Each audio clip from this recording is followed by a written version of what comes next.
बिस्मिल्लाहिर्रहमानिर्रहीम अस्सलाम वालेकुम दोस्तों, कैसे हैं आप सब। आज मैं आपके लिए दाल की कढ़ाई की रेसिपी लेके आया हूँ। यकीन करें इस रेसिपी के बाद आपको चिकन की बीफ की ज़रूरत नहीं पड़ेगी। इतनी करारी और टेस्टी होगी। यहाँ पे दाल को हमने भिगो के रखा था कोई 3 से 4 घंटे पहले और इतना हो कि ये अच्छे से फूल जाए, ठीक है। उसके बाद बिस्मिल्लाहिर्रहमानिर्रहीम खूबसूरत सी कढ़ाई लेंगे और 1/4 कप कुकिंग ऑयल का लेंगे और इसके अंदर हम अदरक लहसुन का पेस्ट 1.5 टीस्पून ऐड कर देंगे। इसको थोड़ा सा पका लेंगे ताकि एक शानदार सी खुशबू आनी शुरू हो जाए और यहीं पे हमने इसके अंदर ऐड करने हैं टमाटर, ठीक है। इस रेसिपी के लिए आपने पके हुए टमाटर लेने हैं, रेड वाले, ठीक है। कच्चे वाले टमाटर आपने नहीं लेने। और ये 2 टमाटर हैं जिसको मैंने बीच में से 2 कट करके इसके अंदर डाल दिया था। अब हम इसकी थोड़ी-सी कर लेंगे पकाई। इस रेसिपी में आपने एक चीज़ का ख़्याल रखना है कि दाल आपने अच्छे से भिगो के रखनी है, ठीक है। और तकरीबन 3 घंटे कम से कम ज़रूर रखिएगा। अब यहाँ पे ये टमाटर इसमें थोड़े से सॉफ्ट हो जाएँगे, यहीं पे हमने इसमें दाल ऐड कर देनी है। ये 1 कप दाल मैंने भिगो के रखी थी जो तकरीबन सवा डेढ़ कप के करीब हो चुकी है, ठीक है।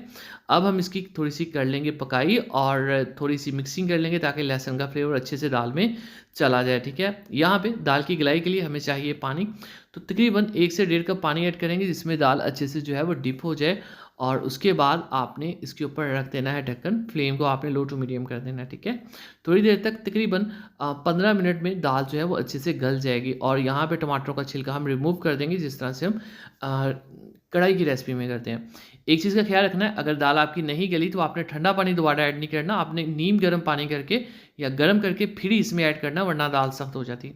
टमाटर को हम इस तरह से यहाँ पे मैश कर देंगे, नहीं तो आप इनको बाहर निकाल के कूट के भी मिक्स कर सकते हैं।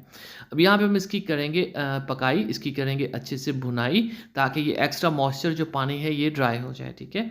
यहीं पे टेस्ट के लिए हम इसमें नमक 1 टीस्पून, चिली फ्लेक्स 1 टीस्पून, हल्दी हाफ़ टीस्पून ऐड कर देंगे, खुश धनिया पाउडर 1 चम्मच और ये है ज़ीरा हाफ़ टीस्पून और थोड़ी-सी काली मिर्च भी इसमें हम ऐड कर देंगे। अच्छे से करेंगे पकाई, शानदार से मसाले, ये मसाले हमेशा एंड के करीब ऐड किए जाते हैं ताकि इनकी खुशबू जो है वो बरकरार रह सके, ठीक है। तो यहाँ पे देखिए जी माशाल्लाह खूबसूरत सा कलर दाल का आ चुका है। अब हमने इसमें 2 इलायची ऐड कर देनी है जो बहुत स्पेशल फ्लेवर देंगी, ठीक है। और ये है हमारे पास दही तकरीबन 50 ग्राम यानी कि आधी प्याली इसमें अच्छे से फेंट के आपने ऐड कर देनी है। बहुत ही क्रीमी टेक्सचर इससे आ जाएगा, ठीक हो गया। चलें जी, अब हम फ्लेम को कर देंगे हाई और करेंगे इसकी पकाई। बहुत ही क्रीमी और बहुत ही लज़ीज़ किस्म की आपको ये दाल की कढ़ाई जो है वो मिलेगी, ठीक है। तो ये लुक देखें आप इसकी माशाल्लाह से, कितनी सिंपल बट बहुत ही टेस्टी है। तो यहाँ आप इसमें हरी मिर्ची ऐड कर देंगे, इससे एक स्पाइस भी आ जाएगा और एक खुशबूदार सा को फ्लेवर भी मिल जाएगा। ये है अदरक, बारीक कटा हुआ लेमन है और ये है हमारा धनिया, ठीक है। अब यहाँ पे हमारी ये जो रेसिपी है वो परफेक्टली तैयार है सर्विंग के लिए। तो चलते हैं सर्विंग की तरफ, चलें जी। बिस्मिल्लाहिर्रहमानिर्रहीम। चलें जी, ऐड करते हैं। तो माशाअल्लाह अल्हम्दुलिल्लाह देखें जी, मेरे अल्लाह की शान, शानदार दाल की कढ़ाई तैयार है। इसी तरह की यम्मी एंड टेस्टी रेसिपीज़ के लिए, क्विक एंड ईज़ी रेसिपीज़ के लिए, 10 मिनट्स रेसिपीज़ के लिए और बहुत ही सारी आसान तरीन रेसिपीज़ जो आप मिनटों में बना सकते हैं, हमारे चैनल के रिव्यू सेक्शन में जाइए। दुआ में रखिए, अगली वीडियो तक अल्लाह हाफ़िज़।